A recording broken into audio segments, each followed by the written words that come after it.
Olá! Primeiramente, quero dizer que é uma honra poder estar falando com vocês, educadores, professores e todo esse grupo de grandes intelectuais que promovem a educação para a paz e que estão preocupados com esse tema tão importante nos dias de hoje. Vou iniciar contando uma parte de uma história que aconteceu comigo há mais ou menos uns 2 anos atrás. Convidei meu afilhado para vir dormir e passar um final de semana na minha casa, e seria a primeira vez que ele ficava fora de casa tanto tempo, longe dos pais. E ele aceitou. Me programei, organizei passeios, cinema, irmos ao shopping, enfim, tentei organizar um final de semana mágico para que ele pudesse aproveitar ao máximo esse momento comigo, que é tão raro devido a inúmeras atividades que a gente acaba colocando sempre como prioridades na nossa vida. Enfim, chegou o final de semana e ele veio para cá e nós tivemos um sábado maravilhoso até o momento de se recolher. Quando disse que então teríamos que ir dormir, iniciou um processo de negação e logo se transformou num grande surto de ira e desespero, misturado com gritos e choros. Confesso que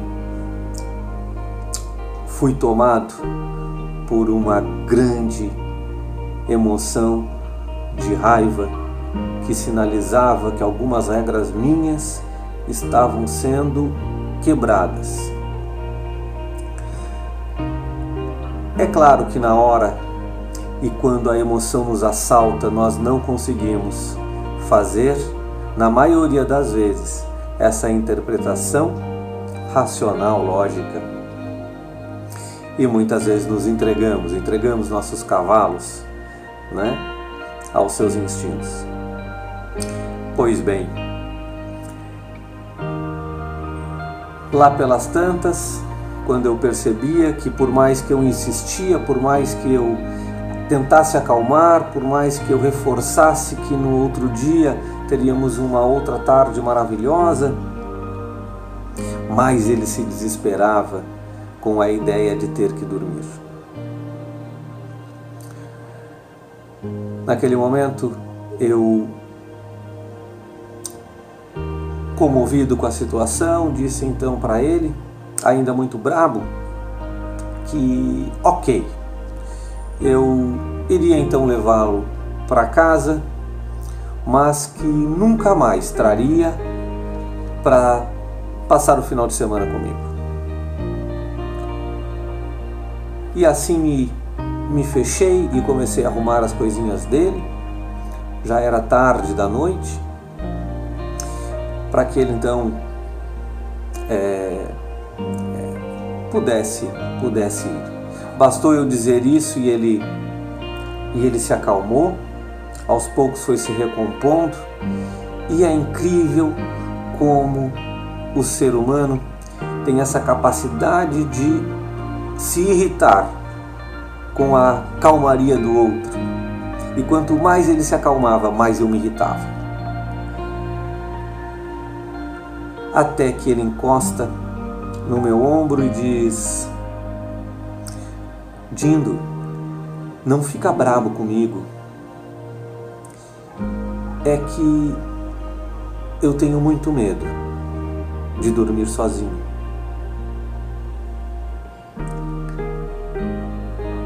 Naquela hora, meu coração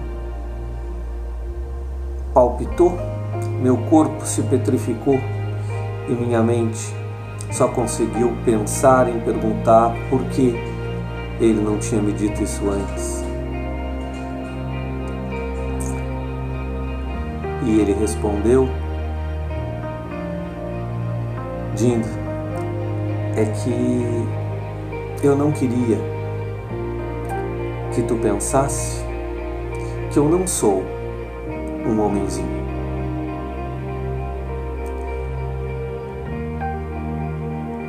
Naquele momento, aquela criança fez eu questionar todos os meus conhecimentos da área da educação, todos os meus conhecimentos da área da medicina tradicional chinesa, minhas formações em psicoterapia cognitiva comportamental, minhas formações de coach, e elas foram muitas. Naquela hora tudo se resumiu a um imenso vazio, e Sócrates se fez presente com a máxima de que quanto mais eu sei, quanto mais eu estudo, mais eu percebo o quanto raso é meu conhecimento em relação às coisas.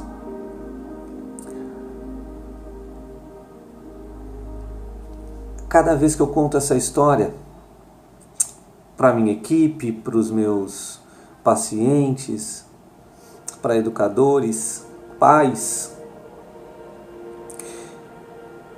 eu continuo tendo uma nova lição.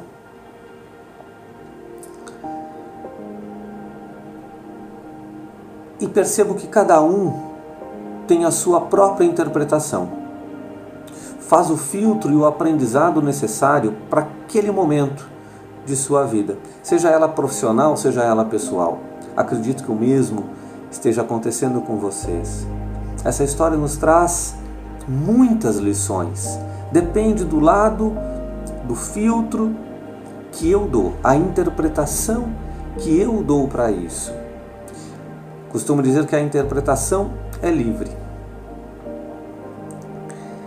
Uns choram quando ouvem, outros dão risada e outros não entendem nada.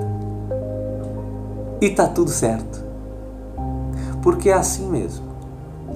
O importante disso, assim como a importância da educação, é que a gente consiga aceitar o tempo, a compreensão do outro. E cabe a nós, sim, professores, educadores, mestres que somos, esperar o tempo do outro.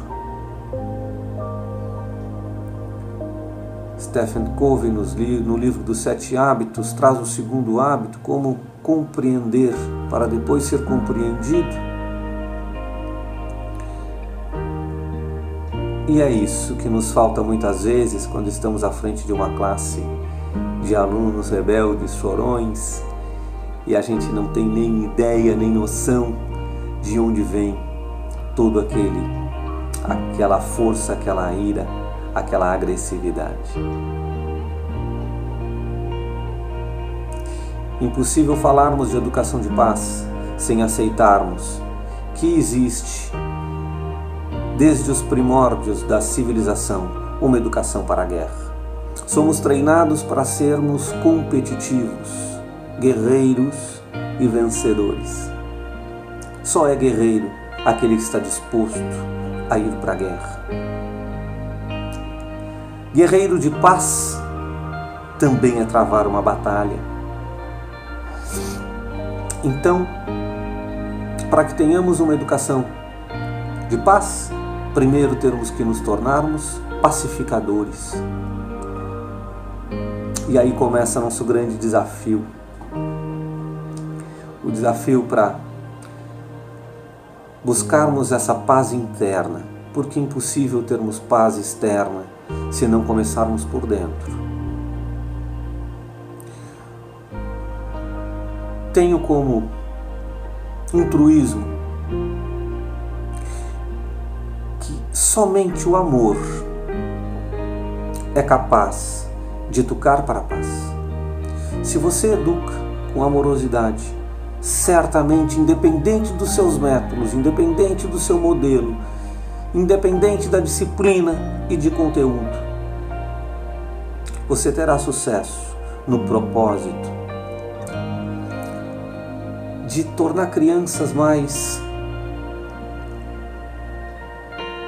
abertas à necessidade do outro, crianças que vão ser capazes de empatizar, de compreender, de se entusiasmar com a vitória, mas não sentir-se derrotado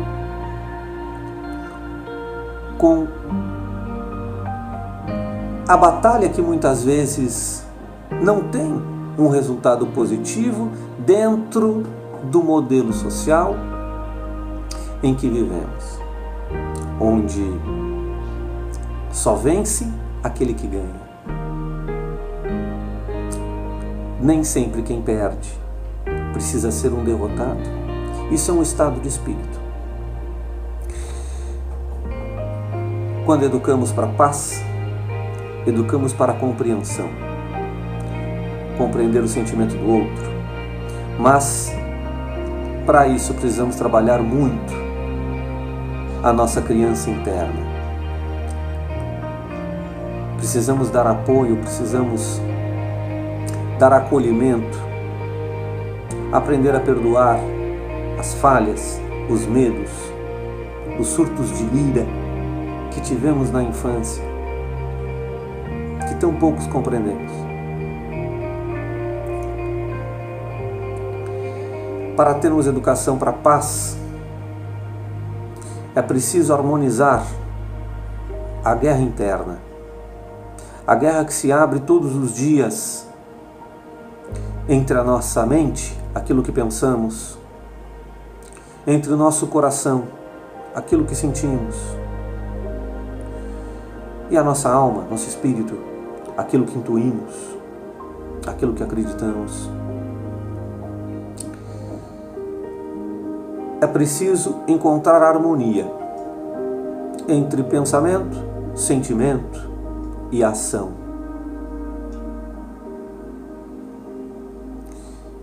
É preciso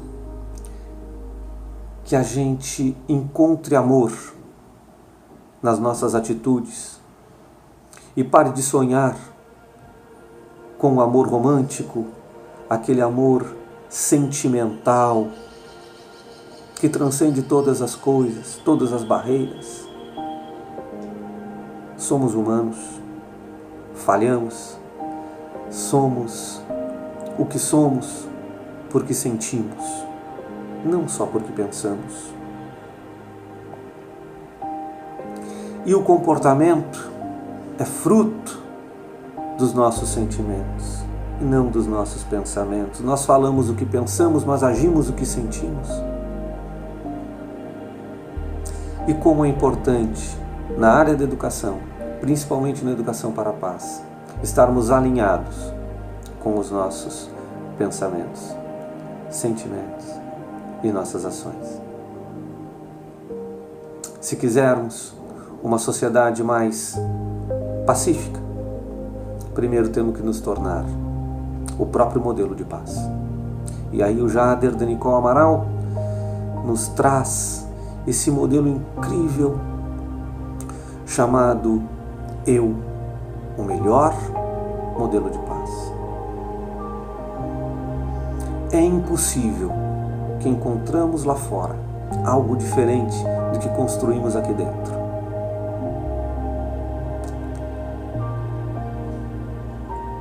Sugiro que a gente comece compreendendo mais, exigindo compreensão de menos,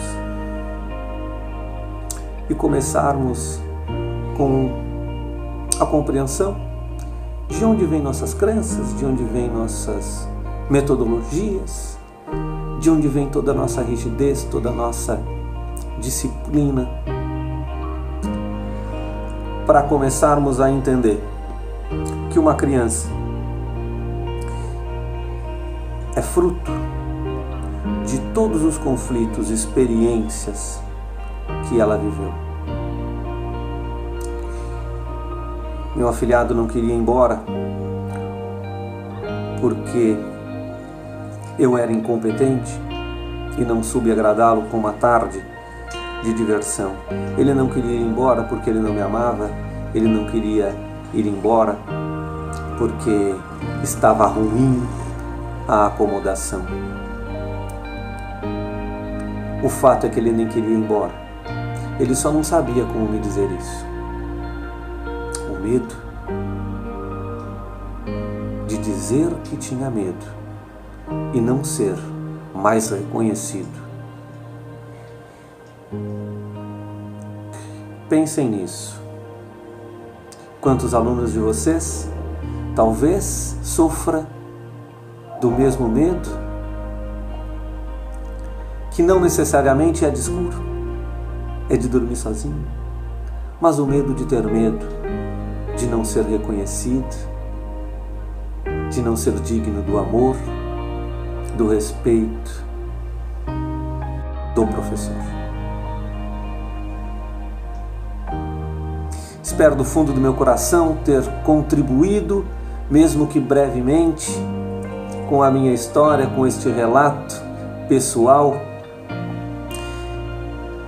para que vocês também possam refletir sobre todas as histórias que provavelmente também já viveram em sala de aula ou na vida pessoal de vocês.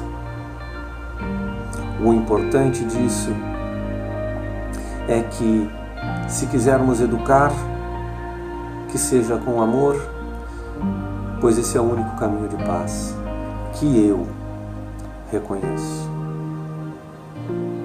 Desejo a todos um ótimo dia e que todos possam ter a sua própria lição com aquilo que lhe foi dito agora. Um abraço enorme, sucesso, desejo muita luz, muita paz para todos vocês. E até a próxima.